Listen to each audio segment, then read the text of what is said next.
സങ്കീർത്തനങ്ങൾ 34 അധ്യായം. ദൈവത്തിന്റെ സംരക്ഷണം.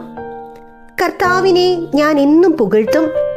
അവിടുത്തെ സ്തുതികൾ എപ്പോഴും എൻ്റെ അധരങ്ങളിൽ ഉണ്ടായിരിക്കും. കർത്താവിൽ ഞാൻ അഭിമാനം കൊള്ളുന്നു. പീഡിതർ കേട്ട് ആനന്ദിക്കട്ടെ. എന്നോടൊത്ത് കർത്താവിനെ മഹത്വപ്പെടുത്തുവിൻ. നമുക്കൊരുമിച്ച് അവിടുത്തെ നാമം സ്തുതിക്കാം. ഞാൻ കർത്താവിനെ തേടി, അവിടുന്ന് എനിക്ക് ഉത്തരമരുളി. സർവഭയങ്ങളിലും നിന്ന് എന്നെ മോചിപ്പിച്ചു. അവിടുത്തെ നോക്കിയവർ പ്രകാശിതരായി, അവർ ലജ്ജിതരാവുകയില്ല. ഈ എളിയവൻ നിലവിളിച്ചു, കർത്താവ് കേട്ടു.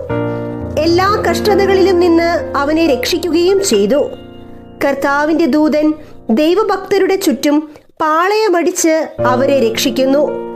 കർത്താവ് എത്ര നല്ലവനെന്ന് രുചിച്ചറിയുവിൻ. അവിടുത്തെ ആശ്രയിക്കുന്നവൻ ഭാഗ്യവാൻ. കർത്താവിന്റെ വിശുദ്ധരെ അവിടുത്തെ ഭയപ്പെടുവിൻ. അവിടുത്തെ ഭയപ്പെടുന്നവർക്ക് ഒന്നിനും കുറവുണ്ടാകുകയില്ല. സിംഹക്കുട്ടികൾ ഇര കിട്ടാതെ വിശന്നു വലഞ്ഞേക്കാം. കർത്താവിനെ അന്വേഷിക്കുന്നവർക്ക് ഒന്നിനും കുറവുണ്ടാവുകയില്ല. മക്കളെ, ഞാൻ പറയുന്നത് കേൾക്കുവിൻ. ദൈവഭക്തി ഞാൻ നിങ്ങളെ പരിശീലിപ്പിക്കാം. ജീവിതം ആഗ്രഹിക്കുകയും സന്തുഷ്ടമായ ദീർഘായുസ് അഭിലഷിക്കുകയും ചെയ്യുന്നുവോ?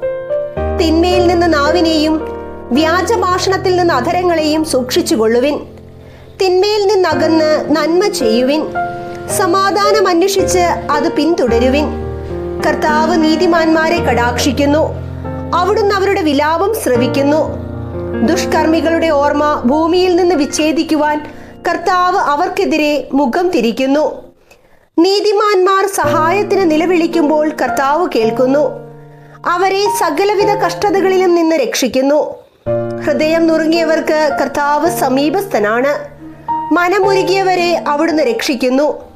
നീതിമാന്റെ ക്ലേശങ്ങൾ അസഖ്യമാണ്. അവയിൽ നിന്നെല്ലാം കർത്താവ് അവനെ മോചിപ്പിക്കുന്നു. അവന്റെ അസ്ഥികൾ കർത്താവ് കാത്തു സൂക്ഷിക്കുന്നു.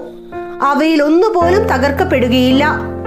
തിന്മ ദുഷ്ടരെ സംഹരിക്കും. നീതിമാന്മാരെ ദ്വേഷിക്കുന്നവർക്ക് ശിക്ഷാവിധി ഉണ്ടാകും. കർത്താവ് തന്റെ ദാസരുടെ ജീവൻ രക്ഷിക്കുന്നു. അവിടുത്തെ ശരണം പ്രാപിക്കുന്നവർ ശിക്ഷയ്ക്ക് വിധിക്കപ്പെടുകയില്ല.